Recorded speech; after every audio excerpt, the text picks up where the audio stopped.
প্যারিসের লুভর আর রোমের কলোসিয়ামের মতো বিশ্বসেরা ঐতিহ্যবাহী স্থাপনাকে পেছনে ফেলে সেরা পাঁচে উঠে এসেছে নিউ ইয়র্কের এম্পায়ার স্টেট ভবন। 2026 সালের ভ্রমণকারীদের পছন্দের তালিকা যেন এক নতুন চমক দিয়ে শুরু হলো।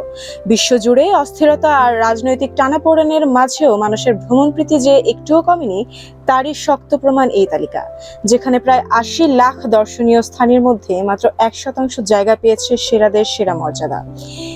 এই তালিকার শীর্ষে জায়গা করে নিয়েছে স্কটল্যান্ডের রয়্যাল ইয়ট ব্রিটানিয়া।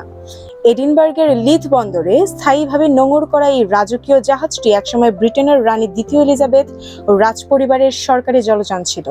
প্রায় 44 বছরের সমুদ্র যাত্রার ইতিহাস বহন করা এই জাহাজটি 1997 সালে অবসর নিলেও আজও তার আকর্ষণ অটুট। বরং রাজকীয় জীবনযাপনের অভিজ্ঞতা নিতে ভ্রমণকারীদের প্রথম পছন্দ হয়ে উঠেছে এটি। অন্যদিকে এম্পায়ার স্টেট ভবনের এই সাফল্যকে পর্যটন বিশেষজ্ঞরা একটি শক্ত বার্তা হিসেবে দেখছেন। বিশ্বের সবচেয়ে উঁচু ভবনের তালিকায় না থাকলেও এর নান্দনিক স্থাপত্য আর উপর থেকে পুরো নিউ ইয়র্ক শহর দেখার অভিজ্ঞতা এখনো পর্যটকদের কাছে অতুলনীয়।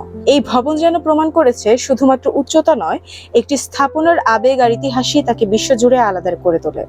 সেরা 10-এ থাকা বার্সেলোনার লা সাগ্রাদা ফ্যামিলিয়া কিংবা সিঙ্গাপুরের সবুজ বাগানও নিজস্ব বৈশিষ্ট্য অনন্য।